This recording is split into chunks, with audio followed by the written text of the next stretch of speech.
Bem-vindos a mais uma conversa aqui no nosso espaço.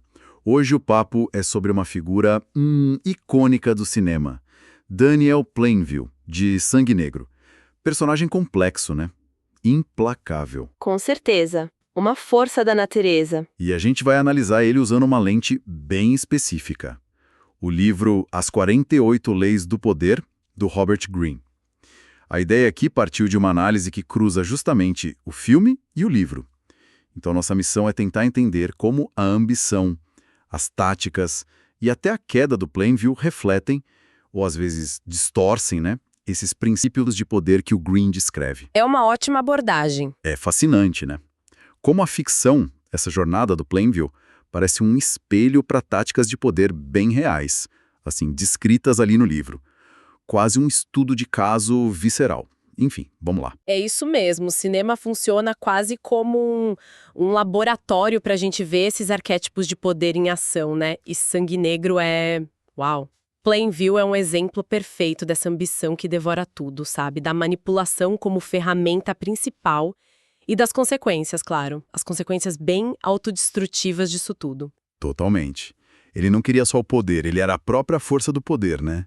Meio assustador. Exato. Quase a encarnação dessa força predatória. E essa força toda, segundo a análise que a gente viu, começa com um planejamento. Nossa, meticuloso, quase obsessivo. Isso já conecta direto com a Lei 29. Planeja até o fim. A análise mostra bem isso. Plainview não era um aventureiro contando com a sorte, né? De jeito nenhum. A visão dele ia muito além de só comprar a terra. Ele pensava em tudo. Extração, oleoduto, logística e, principalmente, como neutralizar as pessoas, a comunidade e os concorrentes. Tudo. E o fascinante que a análise ressalta é que esse planejamento todo não era só sobre ser eficiente, sabe? Era uma arma, uma ferramenta de intimidação, de controle. Greene fala disso, né? Que planejar até o fim mostra que você controla o futuro.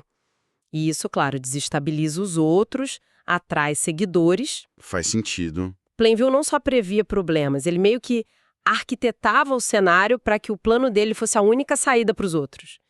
Ele não estava só jogando, ele definia as regras do jogo ali. Definindo as regras. E para isso ele precisava primeiro entrar no jogo, né? Ganhar acesso, muitas vezes usando disfarce. O que leva para a Lei 14, pose como amigo, trabalhe como espião. A análise que a gente está usando detalha isso muito bem. Como ele dominava essa arte. Ah, dominava mesmo. Ele não chegava lá como conquistador já de cara. Era o benfeitor, né? O homem de família, com o filho HW do lado. Sim, essa fachada era crucial. Greene descreve essa lei como um jeito de fazer o outro baixar a guarda, né? Para você coletar informação, agir sem levantar suspeita. E o Plainview usava essa imagem de pai, de empreendedor, que ia trazer escola, irrigação, prosperidade. Tudo para quê? Para esconder a única intenção real, tirar o máximo de petróleo dali, dando o mínimo em troca. O uso do HW é muito forte nisso, né? Nossa, muito. A criança era tipo um escudo humano contra a desconfiança, um símbolo de inocência que desarmava todo mundo. É a lei aplicada de forma pragmática, quase cínica. A aparência de bom moço como ferramenta. E aí que a coisa fica complexa. A fonte até sugere que essa dissimulação toda não era só para fora. Parece que corroeu ele por dentro também. Interessante isso. Ao viver esse papel de amigo, talvez ele tenha se afastado mais ainda de qualquer laço real, sabe? Mas enfim, pro plano inicial funcionou. Só que essa tática de amigo não valia para todo mundo.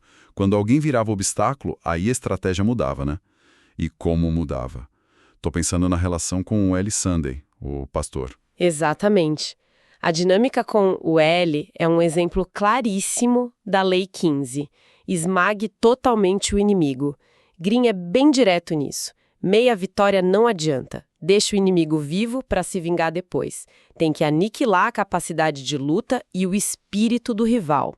E o Plainview, nossa, ele parece que internalizou isso até a alma. É visceral nele, né? Totalmente. Ele não via o L só como um concorrente pela influência ali na cidade ou um parceiro que deu errado. Era uma ameaça existencial ao domínio absoluto dele. A análise aponta isso com força. Não bastava ganhar do Eli nos negócios. Plainview precisava destruir ele simbolicamente, psicologicamente. Sim. Aquela humilhação na igreja, forçar o Eli a dizer que era um falso profeta, aquilo foi para destruir a autoridade moral dele. E claro, a cena final, na mansão. Aquilo vai além da estratégia, né? Ali a Lei 15 foi levada a um extremo, quase doentio. A análise até sugere isso. A lógica de Green é eliminar a ameaça, ok. Mas o jeito que o Plainview faz com Eli, com aquela crueldade toda, aquele sadismo, É pesado. revela mais sobre a própria desintegração do Plainview do que sobre uma estratégia fria. Ele não só esmaga o inimigo, ele parece sentir prazer nisso.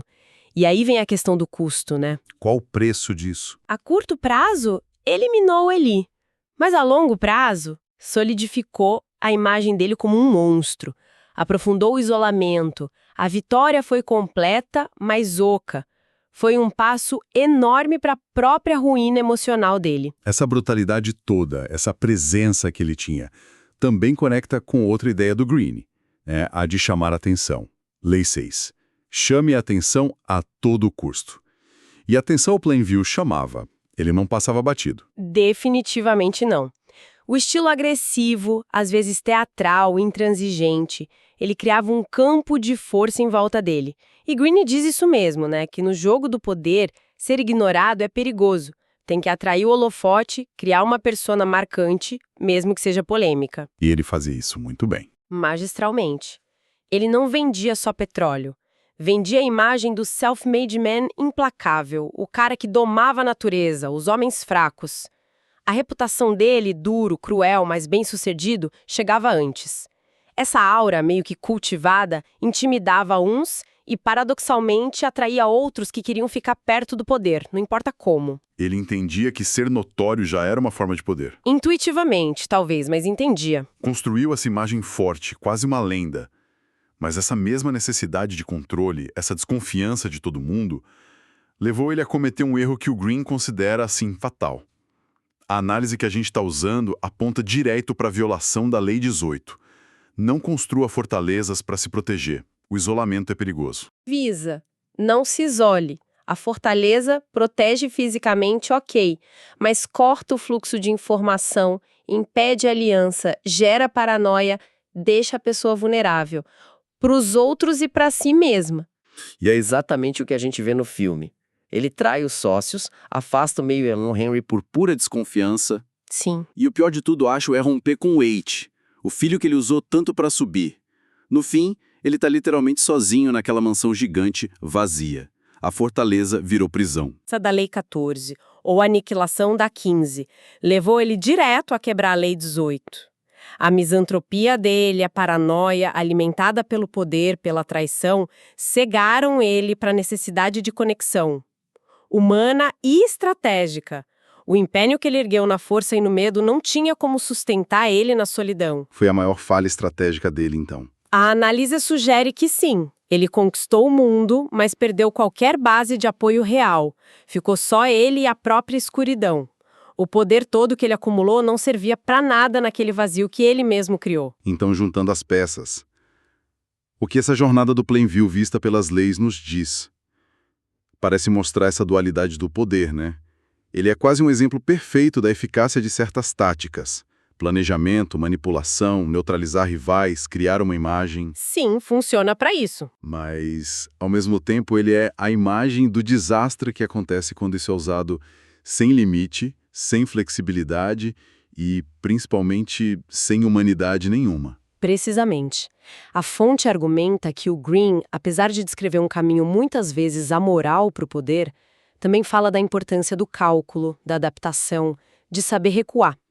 Qualidades que o Plainview, consumido pelo orgulho, pela raiva, pela paranoia, perdeu totalmente. Ele ficou rígido, previsível na brutalidade. A trajetória dele mostra como o poder sem contrapeso, especialmente esse baseado só em dominar e dar medo, acaba se corroendo por dentro. A destruição que ele aplicou nos outros volta para ele, vira autodestruição. É fascinante e bem perturbador. O filme, mais essa análise pelas leis de Green, não só explicam a mecânica do poder, mas mostra um lado trágico dessa busca, né? Exato. Levar para o topo? Sim, mas o preço pode ser, bem, tudo. A alma, as conexões, a sanidade. E fica claro que a vitória, assim, com essa implacabilidade, isolamento, destruição, raramente traz paz ou satisfação real. Plainville termina rico, materialmente falando, mas numa miséria espiritual, psicológica, total. Um rei num castelo vazio, assombrado pelos fantasmas que ele mesmo criou. Então, resumindo a ideia, olhar para o Plainville, pelas 48 leis, é mais que um exercício de cinema ou de livro. É um alerta sobre como a ambição sem limite pode ser sedutora e corrosiva. Muito. A vitória a qualquer custo pode ser, no fim, a derrota mais amarga de todas. E talvez um pensamento final para deixar ecoando, saindo um pouco dessas figuras enormes como Plainville e trazendo mais para perto.